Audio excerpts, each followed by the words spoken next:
ভালোবাসো কেন মালিক আমায়?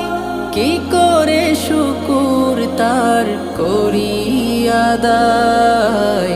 এত ভালোবাসো কেন মালিক আমায়? এত ভালোবাসো কেন মালিক আমায়?